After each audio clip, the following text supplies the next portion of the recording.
Good afternoon and welcome. My name is Marissa Lozano. I'm the Director of Community Education here at the Muscular Dystrophy Association. We are so pleased to have you join us today. Today's session is part 2 of our Planning for College series. We'll be focusing today on personal care attendants or PCAs and how to find, hire, train, and manage PCAs, as well as potential funding sources. Today's presentation is being recorded and will be available for on-demand viewing in just a few weeks. All phone lines have been muted. If you would like to ask a question, please feel free to utilize the chat feature at the bottom right corner of your screen. Please keep an eye on the chat as we will be adding helpful links throughout the program today. We'd like to thank our program supporter, Edgewise Therapeutics, for their generous support of today's program. Our supporters help make programs like this possible. For nearly 75 years, MDA has led the way in funding research to accelerate the development of new treatments, expanding access to care and clinical trials through the MDA Care Center Network, and advocating for access and inclusion for the neuromuscular disease community. MDA delivers its mission through research, access to care, advocacy, education, recreation, and engagement. If you haven't done so already, we encourage you to join MDA. Joining is free. Please see the link in the chat to learn more. It is now my pleasure to introduce today's speakers. They are returning again this week to share their wealth of knowledge with us. Annie Tulkin is the founder and director of Accessible College, as well as an educator, author, and public speaker. She's an expert in the area of college preparation and transition for students with physical disabilities and health conditions, and supports students and families across the country. Annie was the Associate Director of the Academic Resource Center at Georgetown University for nearly 6 years. In that position, she supported undergraduate, graduate, and medical students with physical disabilities and health conditions, and she oversaw academic support services for the entire student body. Annie has worked in the disability field for her entire professional career, including positions as a regional disability coordinator for Humanitas, working on the Job Corps Disability Support Contract for the Department of Labor, and as a project specialist with the Association of University Centers on Disabilities, where she worked with both the National Service Inclusion Project and University Centers of Excellence in Developmental Disabilities technical assistance projects. She holds a bachelor's degree in secondary education from DePaul University and a master's in special education from the University of Wisconsin-Madison, and a certificate in health coaching from Georgetown University. Annie was a Peace Corps volunteer and a Fulbright Fellow. She resides in Silver Spring, Maryland with her husband and daughter. Adrienne Frumberg is the founder of Lighthouse Guidance. Lighthouse Guidance was created to help students with disabilities, mental health issues, and health conditions find the right college fit. She is permanently certified school counselor in New York State and has 17 years of experience as a college counselor. Before starting Lighthouse Guidance, she worked at various independent schools as a school counselor in the New York City area. During this time, Adrienne discovered her true passion for helping students with special circumstances find post-secondary success. Adrienne and Annie Tulkin have been collaborating since 2020 to help students with physical disabilities and health conditions navigate the college and transition process. So thank you both for being here again today. We will turn the time over to you, Annie and Adrienne. Great, thanks Marissa, and welcome again everyone. I'm going to share my screen. So let's see how that goes. Here we go. Should be coming up for everyone momentarily. There we go, we did it. Okay, so Marissa did a fabulous job of giving an overview of who I am. Just a quick sort of PS to that. So I'm the founder and director of Accessible College. At Accessible College, I provide college transition support for students with physical disabilities and chronic health conditions. So I work with wheelchair users, mobility device users. I have lots of clients who have different types of neuromuscular conditions, including, different types of muscular dystrophy, Friedreich's ataxia, CMT, the whole gamut. And so the work that I do with students is really tailored to their needs. And many of the students that I work with actually do need personal care attendants or PCAs, and I guide them and their families through that process in our one-on-one work. And Adrienne and I, funny enough, started working together back in 2020 when we had a student who actually needed personal care attendants for his college journey.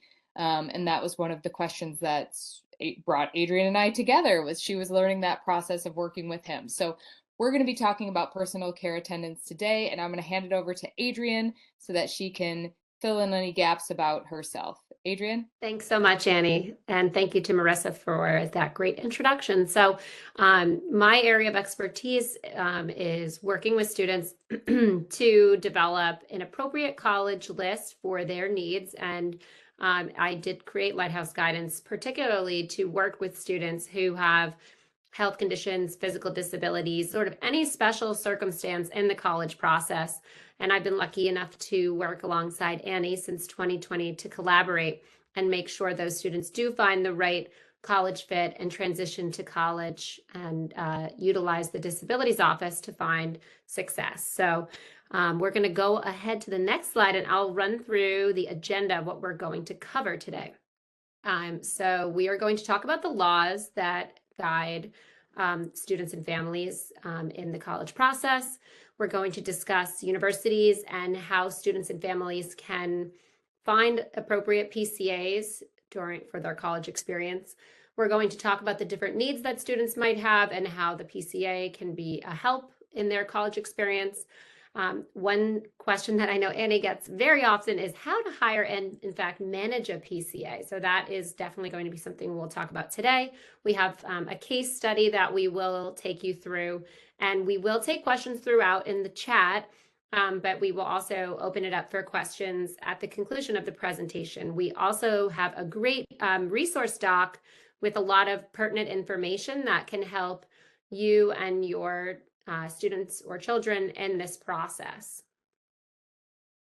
So what are we talking about today? We're going to talk about, firstly, disabilities. So what is a disability? The Americans with Disabilities Act, otherwise known as the ADA, defines a person with a disability as someone who has a physical or mental impairment that substantially limits one or more major life activity.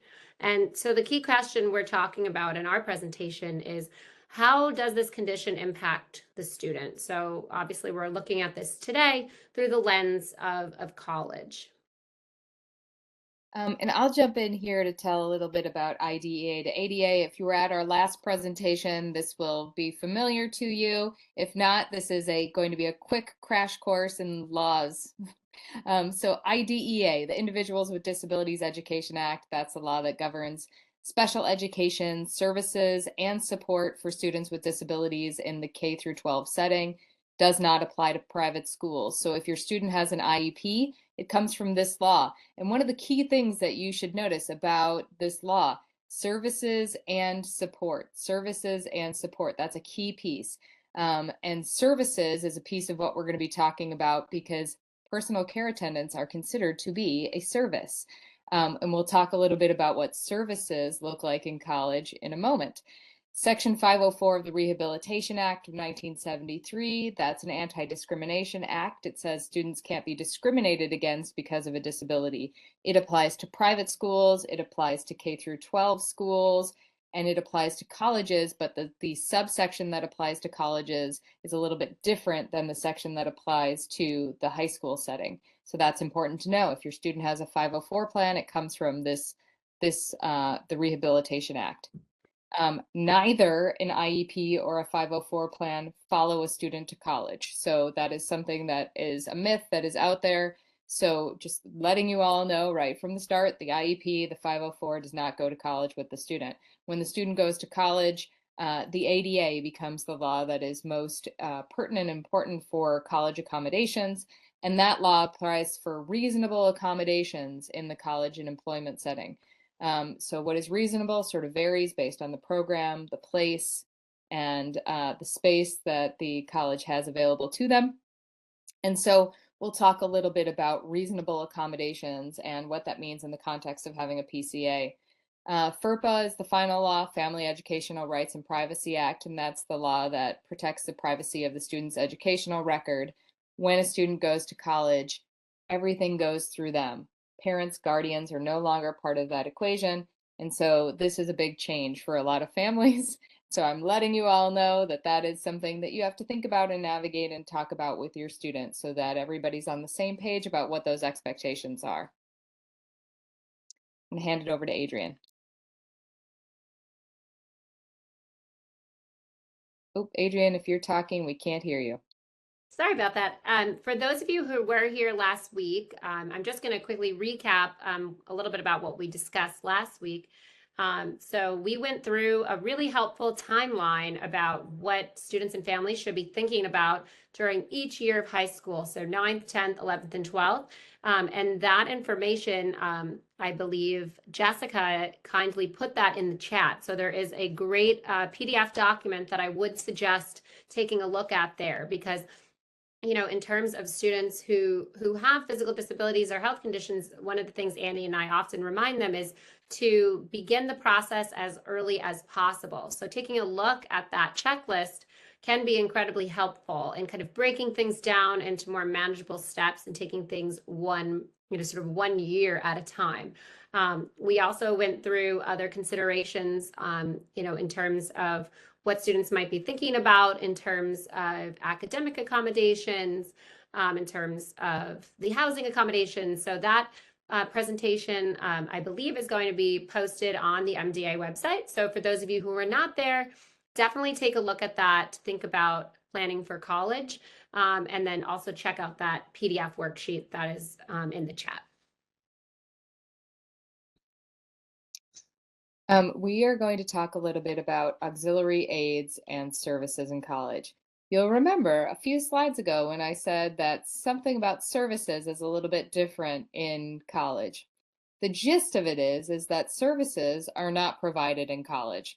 So things like paraeducators, aides, so if your student has a one-on-one aide in their high school setting, or a paraeducator who assists them, that is not provided in the college setting. If your student gets occupational therapy, speech therapy, physical therapy through their school, orientation and mobility training, any sort of service-related piece that might be in their IEP, that is not something that colleges provide. And I think that's a really important sort of structural point for families and students to be aware of. Auxiliary aids are a different thing. So an example of an auxiliary aid might be a note taker. So that could be a human, another person in the classroom, or it could be a note-taking software like Otter AI or Glean, which are quite popular amongst college students and amongst disability support offices. An FM system, if your student had a hearing impairment and they needed to be able to hear the professor, college might provide an FM system for that student. An interpreter, that might be a sign language interpreter, right? If the student uses ASL, that would be an example of an auxiliary aid. Or a scribe. So if your student had hand mobility related challenges and they weren't able to write things for themselves, and let's say it's a math course or a science course where you have to write because you can't use speech to text software, a scribe would be an example of an auxiliary aid that a college would provide. So auxiliary aids are things that support the student's learning, and a personal aid or a service is not covered under the ADA. So colleges don't provide personal aids and services in college. Let's talk a little bit about what a personal care attendant is. So a personal care attendant, I often say PCA, and I know there's different terminology. Some people say personal attendant or care assistant, but I'm using PCA. So this is a person who is hired to support a student with physical disabilities in the college setting and performs tasks that fall under the quote unquote personal care umbrella. So some of those duties might include grooming. So helping the student get dressed, helping them, do their hair, do their makeup, toileting responsibilities, right? So there's a variety of things that might emerge in terms of toileting. It might be helping with transferring to a toilet or diapering or, personal care related to going to the bathroom. Dressing could be another thing. Housekeeping. So there could be some cleaning responsibilities or laundry responsibilities, assisting with food selection or eating. Many of the students I work with either need things cut up into smaller pieces, or they might be tube fed, and so there might be some needs that they have around getting nutrition that way. It could be transfers, right? Moving in and out of their chair, that type of thing, helping with medication routines and regimens, support navigating the campus.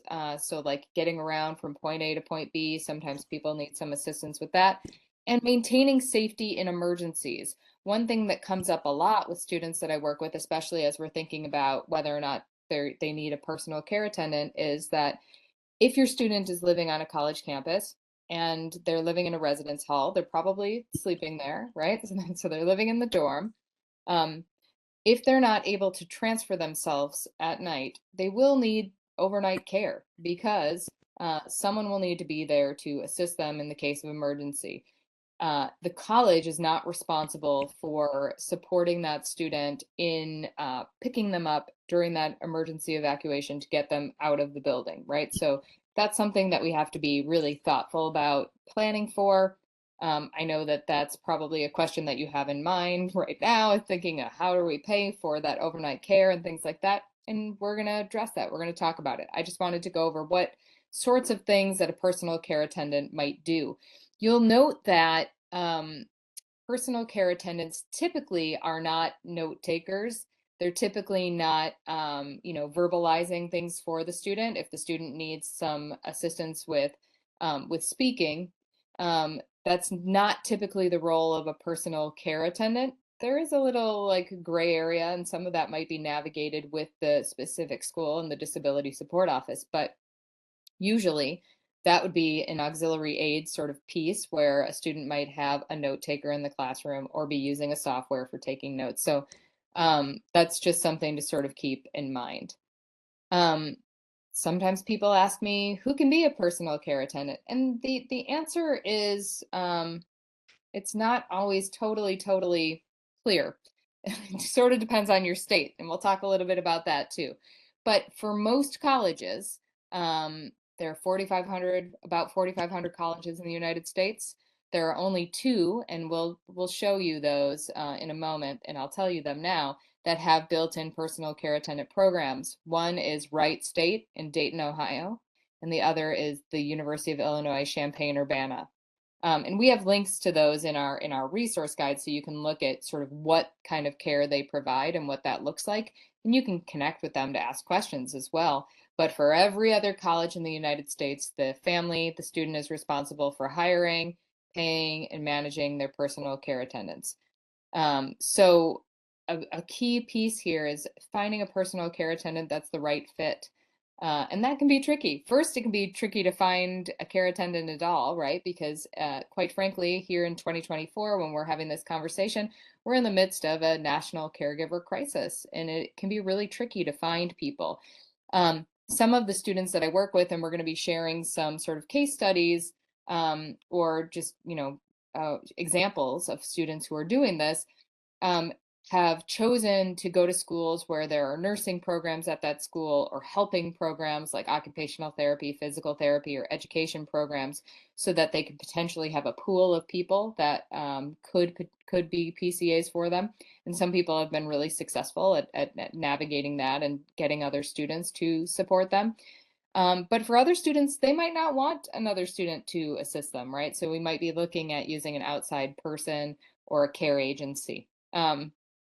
Money is always the big question, right? People always ask me, how do we pay for the personal care attendants? Because if you're paying out of pocket, this can be quite costly.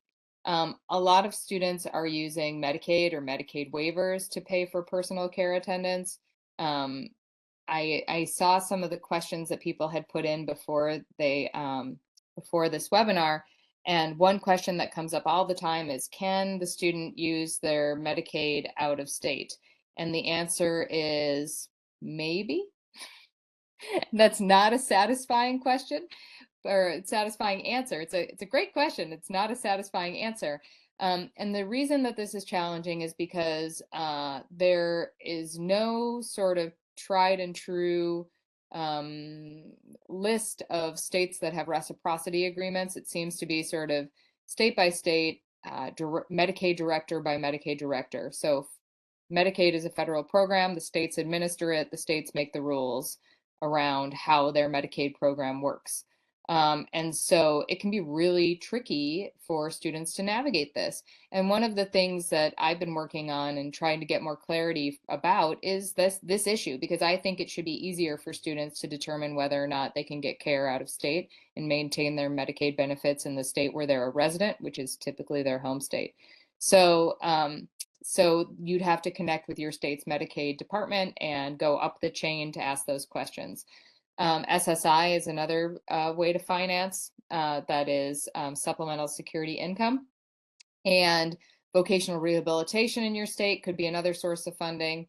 If you have an ABLE account, I'll try to go back, but we'll see. No, sorry, I'm not going to push any more buttons.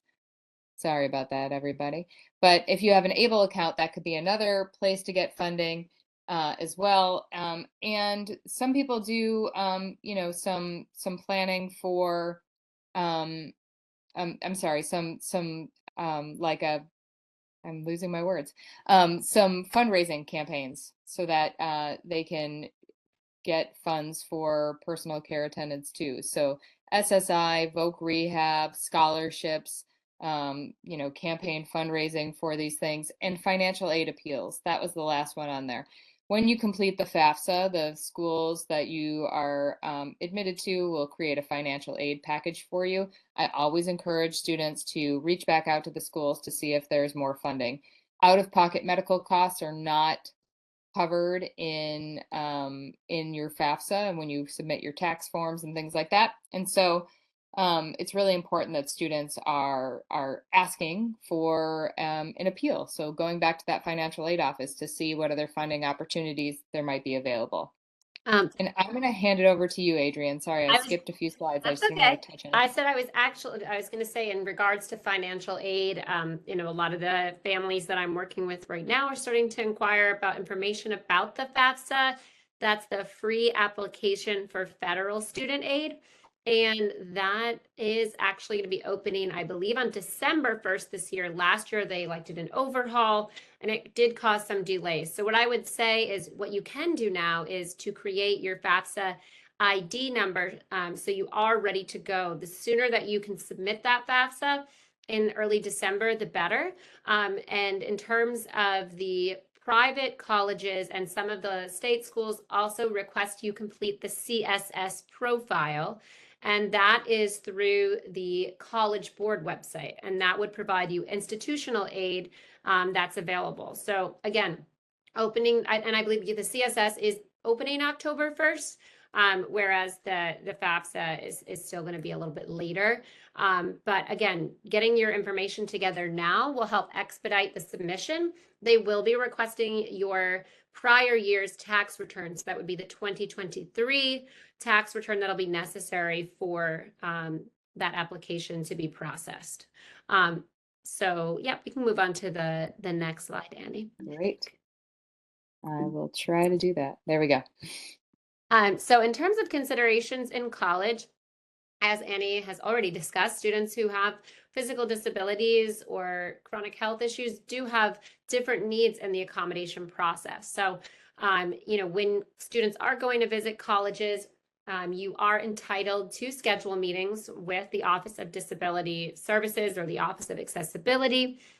Those meetings are separate from admissions. They are completely separate offices. They don't communicate with each other. I know some students will ask, if I go to the disabilities office, are they going to call the admissions office and say I was here and that I have a physical disability and ask a litany of questions, but it is not. They're very separate. So to have your questions answered, number one, I would suggest going into that Office of Disability Services to meet with people there, as we talk about, is like having a vibe check. What is it like? How many people are in the office? You know, you can ask questions about accessibility on campus.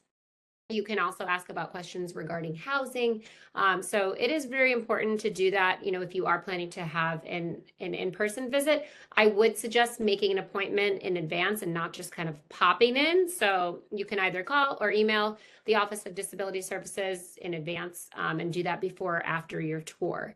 And so in terms of the college timeline, National Decision Day, so just a rough timeline. You apply to college in fall or winter of your senior year, you find out, and then you have until May 1st of your senior year to put down your deposit at the institution you want to go to. As soon as you put that deposit down, it is suggested to move forward with securing your accommodations. And that also does include housing. So it is important. A lot of the colleges will post this information on the website, but looking into housing accommodations, what is the timeline for those requests? What rooms do they have available? Making sure if a student does need that private bathroom, is that something that's available that's attached to the dorm room, or is it an accessible bathroom that's down the hall? That information can be posted on some of the websites, but not always. So if you want those questions answered before you put your non-refundable deposit down, I would suggest calling the disabilities office, calling Office of Residence Life to find out those pieces of information. It's also important to inquire about building accessibility, how many of the dorms on campus have, or how many of those dorms are ADA compliant, and then also having the PCA as an accommodation. That's something that would be really important, again, to begin that process earlier. If you know you're going to a college on March 1st, begin the process on March 2nd. So if anyone has any other further questions about anything I shared there about the FAFSA or the CSS, feel free to ask those questions in the chat. In terms of the support that's offered in college, all colleges are required to provide reasonable accommodations under the ADA. So that is a very nebulous term, and the idea of it being a reasonable accommodation is that we are wanting students to be able to receive what they need to put them on an even playing field in terms of their academic accommodations, as well as the physical accommodations of the college. So, for example, if one class that a student is signed up for is on one side of the campus, it is possible that they could make a building change so that the student could make it in that 15, 20, or 30-minute pass period. Like if the class is at 10:30 and you have to be in another one by 10:45. Those are the sorts of accommodations that can be provided on campus. And Annie and I have seen many accommodations over time. If you don't receive an accommodation right away, you can go back and appeal what you initially receive in an accommodation letter. Most colleges offer some educational support. So a writing center, a tutoring center, those all have different names. Sometimes there are peer tutors. Sometimes there are professional tutors who might be learning specialists or graduate students. So I would say that is something that if you are interested in having an academic, any academic support, that's something you can check out on the website. If you are there on a tour, sometimes they will take you past like a writing center or a math center or something of that nature. Beyond that, some colleges also offer academic services where, you can focus more on executive functioning skills like staying organized, planning for long-term projects, preparing for college reading and writing and test prep. So that is something that is available at some, but definitely not all colleges. I would say in greater frequency would be the college support services that are with peer tutors, student tutors, graduate students. In addition, so another accommodation that is probably most requested would be for students with learning disabilities. So for those, sometimes there are programs that are above the tuition, which, would be a fee-for-service program, and they would be doing like a couple times a week. You would have an appointed coach that you would meet with a few times a week. Usually it's 1 to 2 times that would provide academic support, coaching, and mentoring. So those are different levels of support, and I would say for those, there are a small number around the country that offer that level of support. And if you are interested in learning more about that, I'd be happy to provide you with additional information. Outside of the campus, and this is also separate from the tuition, would be other executive functioning programs or programs that provide independent living support. That includes the College Living Experience. They have multiple locations around the United States, and college internship programs. So the acronyms for those are CLE and CIP, both with locations all around the United States. And those do have 24/7 support available. Not typically, a PCA wouldn't be a part of that, but that would be something that I'd imagine they would have students utilize. And those are really helpful for those students who might need support really with like getting ready with a life skill piece, like setting alarms, laundry, figuring out, maybe taking like a slower start with 2 classes rather than like a 4-class semester.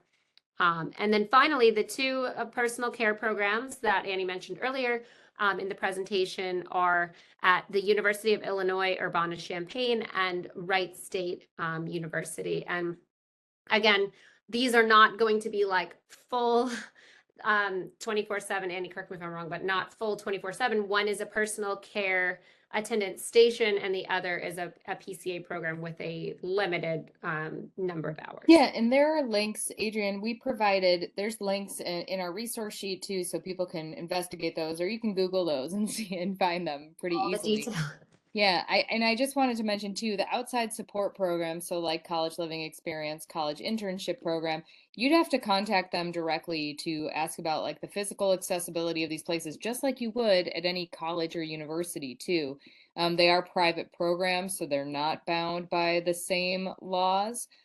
They are typically sort of catered towards students with autism spectrum disorders, learning disability, executive function challenges, which some of your students might have co-occurring conditions or disabilities. So, that might be worth sort of looking into if you think your student needs more of an onboarding process. There are other programs too that Adrienne and I can also recommend too with executive function supports, which is kind of a good point as well, because your student might have academic supports or executive function supports in their IEP as a service, right? So colleges don't provide that as a service. Students usually have to opt into those sort of supports, right? If the college offers them, right? So that's just an important thing to sort of remember.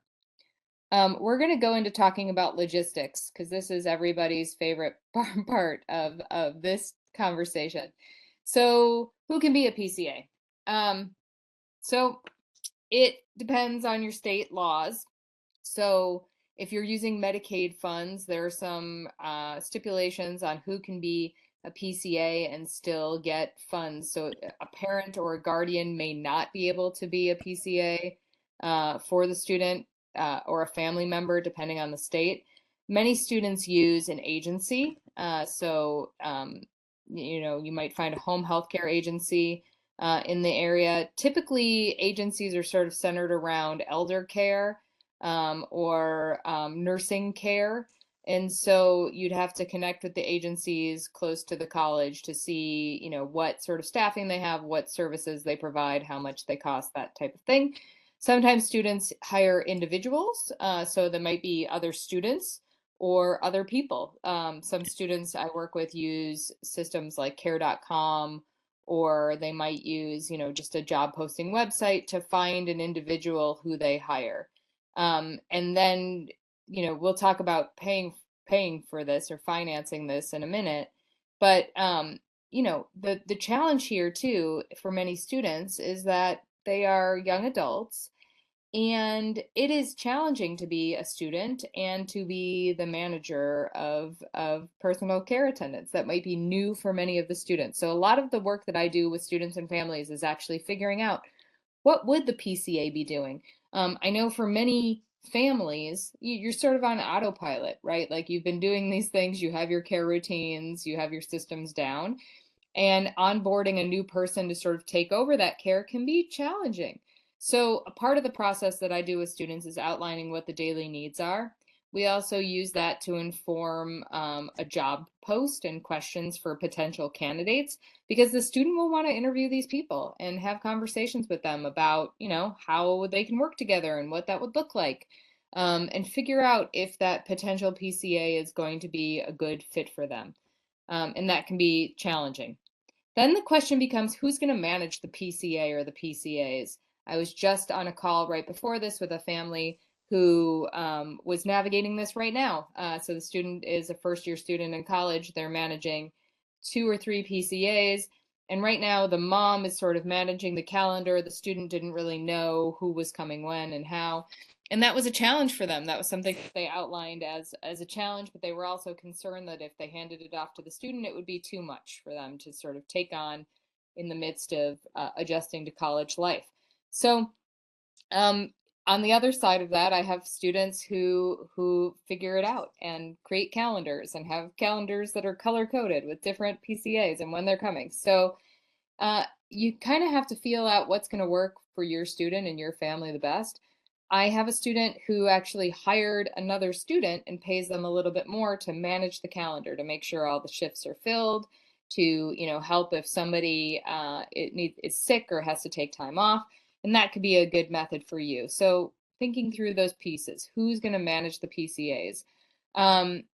Creating schedule with details, thinking about that oversight, and providing feedback. I would say that that's probably one of the most challenging things for students to sort of navigate if someone is doing something incorrectly, or they don't like it done that way, or they don't want to be touched that way, or they don't like it when the person sets things up in a certain way.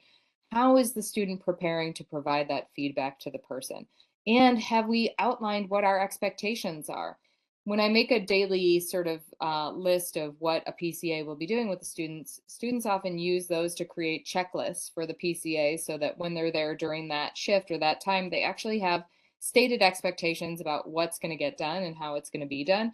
And then everybody's on the same page. And then it's really helpful to have clear criteria, just like at a workplace, right? Because the PCA is coming into a workplace.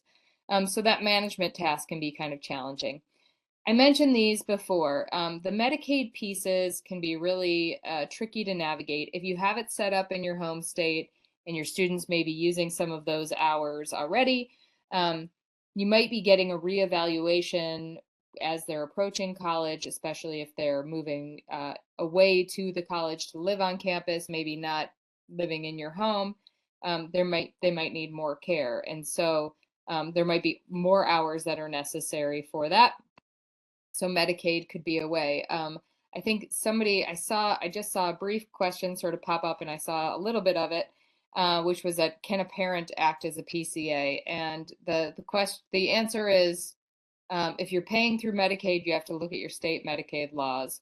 From a university standpoint, it also depends on the state laws. But there's no reason, in most cases, there's no reason why a parent couldn't be a PCA. Now, whether or not the student wants the parent to be a PCA might be a totally different question, right?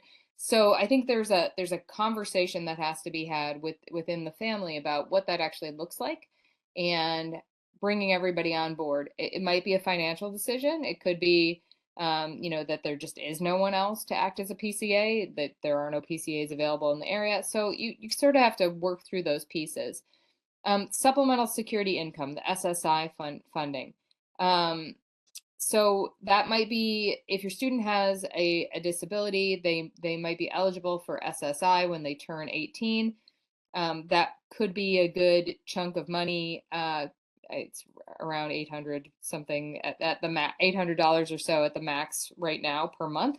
A lot of the students that I work with who need PCAs for a limited amount of time use that SSI money to pay for PCAs. And so that could be another source of funding. Voc Rehab. Every state has a Voc Rehab department. It's called different things. It might be Department of Rehabilitation Services. It could be access services in your state. Usually if you put in your state name and vocational rehabilitation into Google, it'll pop up. And so you can connect with Voc Rehab to see what funding sources might be available or what supports might be available in your state for PCA funding. The ABLE accounts, I think there was a link that was put in a little bit ago about ABLE accounts. And the reason that ABLE account is different from a 529, which is a college savings account, is 529 is pretty restricted in what that money can be allocated for. 529 funds cannot be used to pay for PCAs, but ABLE accounts could be used to pay for PCAs. So that's something to think about. I have a few students who have used scholarship funds to pay for PCAs. Some scholarships have sort of open-ended money or money that can be directed to care, coverage. So that might be another thing. And then the financial aid appeals. I know Adrienne and I both talked about this as a way to navigate and cut down on the cost. Every school is a little bit different in how they handle the appeals, but it's important to ask for what you need, and you lose nothing by asking. So that could be really helpful. I do have a couple students who have used crowdfunding resources. There is an agency that people use, a 501c3 nonprofit called Help Hope Live, and that does medical needs fundraising too. And so that might be helpful too, because people can make a donation to Help Hope Live on behalf of the student. The student runs a campaign on that site, and then Help Hope Live can directly pay an agency for the personal care needs, which can be helpful for people. So you might want to look at that if that becomes an issue for you. I wanted to share just like a couple student experiences, and then we'll launch into questions. I had a student who has SMA type 2 needs, and agency needs a care almost 24/7, right? So this is how they sort of parsed it out for themselves. So they have an agency for the overnight hours because they found that that was the easiest. Many agencies will require a certain amount of hours, so like a 3-hour or 6-hour or an 8-hour shift. So that's something that might be helpful. And as you use more hours, sometimes the price of using the agency actually decreases. So if you're piling hours together because it's easier for them to find aides.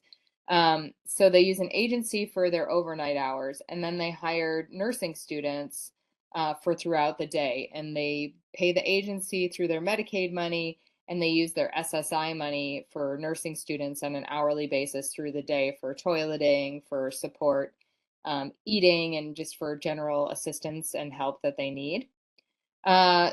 Student with muscular dystrophy. This student actually has Duchenne muscular dystrophy. They go to college out of state, and they were able to use their Medicaid out of state. And they use an agency because the Medicaid will pay the agency. The trick with this student and the agency was they had to get approval from their home state where they're a resident to use their Medicaid money in another state. And they had to make sure that they found an agency that worked in both states. So the home healthcare agency that they use is active in both their home state and in the state they're going to college in, which helps for the billing purposes on that end. But they were able to navigate and negotiate that with their state Medicaid office. I often encourage families, if you have connections with other families with muscular dystrophy who have been down this road, maybe it's a Facebook group, a listserv in your state, go ahead and crowdsource some of this information. Ask people, has any student used their Medicaid services out of state? When was it? What state did they go to? How did it all work? Because if you have sort of proof of concept, then you can go back to your home state and say, I know that someone else has done this before, and here's how they're telling me they did it with you, and then sort of work using that statute that's already been done, right? So that can be an important source of information. I have another student I work with who has a spinal cord injury, and that student hired other students to support her with cleaning, with shopping, picking up packages. She was pretty good on her own self-care and her own personal care, but she hired these students as PCAs to help her with sort of these other tasks that a PCA might do. And for her, she was using scholarship funds that she had, and she was also using her SSI money to pay students on an hourly basis. So these are just some examples. There's some sort of mixed methodology too. I do know other families where a family member has acted as the student's PCA and moved to college with them, whether it's a parent or a sibling or a cousin or someone else related to the family. And that has a unique set of challenges to it, but it's something that could be done on a case-by-case basis and might save the family some money as well. Adrienne and I mentioned the resources, so there's a QR code here, and I will find the link, or we might have it from the previous webinar, to just sort of drop in the chat for these resources. And you'll see there's actually a piece I wrote for New Mobility magazine on bringing a personal care attendant to college, which highlights the experience of 3 students with different physical disabilities and how they navigated going to college with personal care attendants. So you can read about that there. And you can contact me and Adrienne. I know that we both love to hear from you, and we're always happy to chat. And we both have a Facebook group called College Success, Physical Disabilities, Chronic Health, and Mental Health. So you can join that group too to get some information. You can follow us on both on social media as well. That's another great way to get information, and check out our websites too. We both have blogs as well. And I have an online course on supporting students with physical disabilities and health conditions for college. So I will leave this up momentarily and we'll start taking questions. I just have to find them. It looks like we have quite a few questions. Yeah. Yeah, I can help kind of filter through. But thank you so much, Annie and Adrienne. Always so informative, and just your wealth of knowledge. I felt like the questions would go up in the chat and you'd answer them right away. So very nice. But we do have some questions that we didn't get to. One that came actually through registration is, what's a common mistake people make when hiring a PCA? And that's a great question. I would say probably not vetting them appropriately. So, like any job, you might want to get someone's references, right? Most colleges are going to require the PCA to either have a background check that they do or to have had a background check previously. And you might have to submit that, because if a PCA is living with a student on campus, or if they have access to the dormitories, the college wants to make sure that everybody's going to be safe there. So that might be a requirement too. But I think that vetting them is probably a big piece of the puzzle. I know that companies like care.com actually have rating systems where it's sort of like Yelp, where you can read what other people have said about that person. So something like that might be valuable for the student and the family to sort of do that research ahead of time. I hope that helps. Yeah, no, that's great. And I know Jessica put it in the chat earlier, but maybe she can put it in the chat again. Our caregiver guide that we have actually offers like some interview questions that you could ask to help vet PCAs, as well as some information on like how to run a background check or do some other get references, things like that. So we'll put that in the chat again, the caregiver guide, but that has some good information in there too. I see a question here, Marissa, about if the student has received nursing level care, how are colleges okay with a PCA performing these responsibilities? How are PCAs comfortable doing this level of care? So if the student needs nursing care, let's say they have trach and they need suction, or they need other sort of care that requires a medical practitioner, so an RN, an LPN, or a CNA to do that care. The PCA contract is between the personal care attendant and the student. So the college doesn't really have any input on that. The family would have to hire the personal care attendant with the level of with medical background that is necessary for their student. And the PCA would theoretically just do their job. So the college doesn't have any input on that contract between the student and the family. So I hope that answers that question. Yeah. Great, thank you. I was just about to ask that one. How about, can a child who doesn't qualify for Medicaid based on a parent's income be able to qualify once they turn 18 and move out to college? The short answer is maybe. The longer answer is it's always a good idea to connect with a financial advisor for these sort of questions, right? So there's a piece of this that's about financial advising. It's also about your specific state and your state's Medicaid, Medicaid and how that Medicaid works in your state. So a good source of information might be to start with vocational rehabilitation. A lot does change when a student turns 18. There might be some advantages for the student to not be attached to the parent's finances, but you'd want to talk to a financial advisor who has a background in they call it special needs planning, so that you can sort of parse out what would be the best for your circumstance and your student. Great. Thank you. Just scanning through some of the other questions. I think we answered. I see a question about, can you convert 529 accounts to ABLE accounts? I don't know if you have any insight on that, but I would definitely suggest contacting a financial advisor. Yeah, financial advisor, but there's actually there's the National ABLE Resource Center. So they have a whole Q&A page, and this is one of the things that's addressed. The short answer is yes, but I believe there are limits to how much can convert, and there might be, depending on the 529 you have plan that you have, which state it's in, there might be some specifics related to that. So you can go to the ABLE National Resource Center to sort of look into that. They have case studies and lots of Q&A there that could be helpful for this person. Great, thank you. Yeah, somebody asked about a state specific. It was Illinois. Does Illinois pay for PCA when a student goes to is in an out of state college? Great question. I don't know the answer. You'd have to connect with your state's Medicaid provider to ask them what that looks like if a student chooses to go out of state. Some states have reciprocity agreements with other states.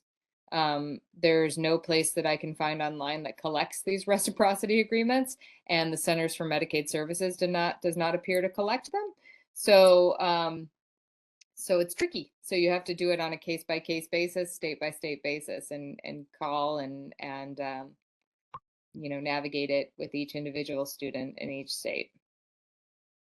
Somebody asked what the Facebook group was, and that's College Success, Physical Disabilities, Chronic Health, and Mental Health. It's also on our resource sheet as well.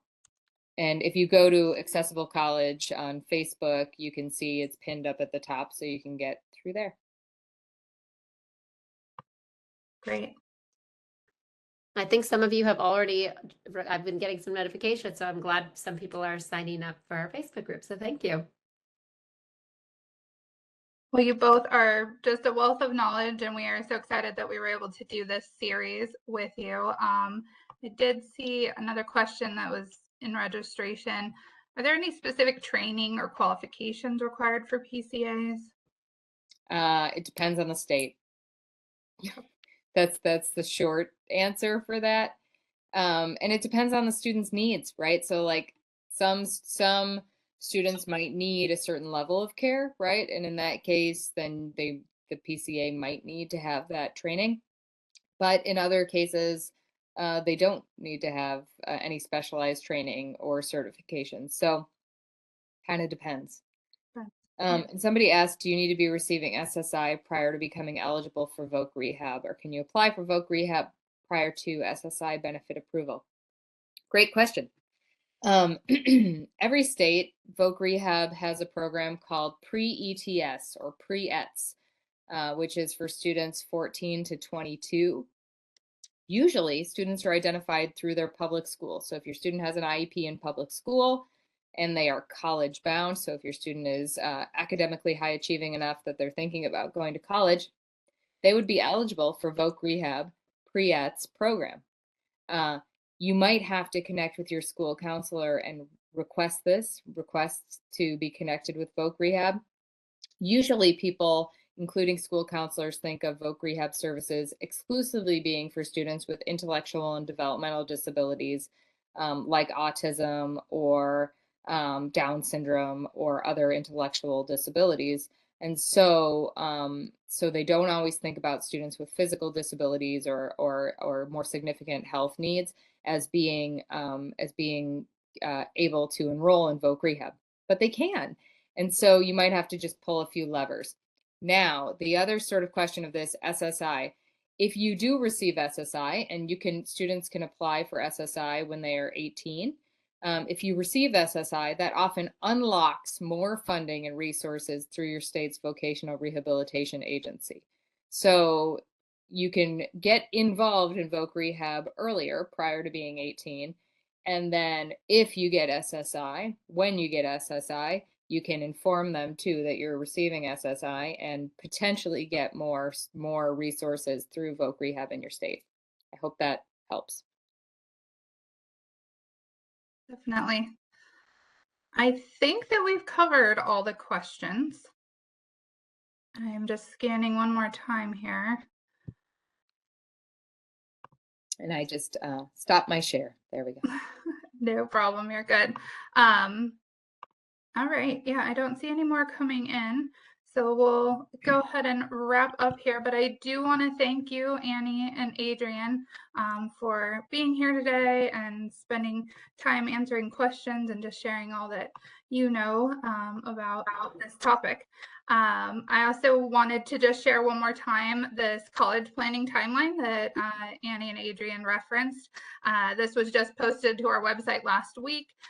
So you are some of the first people to hear about it. We encourage you to download it. Annie and Adrienne helped collaborate with us to put this together. So you can scan the QR code or click the link in the chat to download it. MDA also has a very interactive resource to assist in the transition from pediatric to adult care. So again, more focused on the medical care piece, but there's some really helpful self-assessments, some challenges in there to have youth take ownership of their medical care. So we will put that link in the chat as well. You can find it on our website. Marissa, this is Annie. If I could just say one final thing as we're wrapping up. I'm putting a link in the chat. I have a project with the Dana and Christopher Reeve Foundation where students with any type of limb paralysis can work with me for free for up to 3 hours.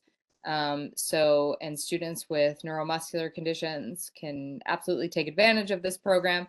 There's actually only a few slots left for this year. It runs July to July. We have about 30 slots available each year. So if you're interested in that program, I put a link there, and there's tons of links to this program on my social media and website as well. So if people have questions about that, they can always reach out. No, that's a wonderful resource, wonderful service that you offer there. It's great. Thank you. We also just wanted to invite everybody, if you are in the area or feel like traveling, we will be having some in-person educational events this year. One in Atlanta, Stanford, Irvine, and Dallas. Travel stipends are available if anybody is interested in traveling, but cost is prohibitive. So reach out to us. We'll put the link to that in the chat as well. And then my colleague is also putting a link to our mentorship program, which is not up here on the slide, but we wanted to share that we do have a mentorship program that connects youth ages 14 to 21 who have a neuromuscular disease with professionals in different career fields to learn about those different career pathways and get some interactive mentoring. It's all virtual and provided at no cost, but we would love for youth and young adults to apply for that. And then I want to just again thank our program supporter, Edgewise Therapeutics. We appreciate their support today. And we want to hear from you. What did you like about today's program? What can we do differently in the future? So please fill out the brief survey that will pop up right after the webinar. If you have other questions, if you're looking for additional resources or support, please contact MDA's Resource Center at the number there on the screen. And again, thank you so much, Annie and Adrienne, and thank you to everyone for attending. This concludes today's webinar, and we hope you have a great afternoon and evening.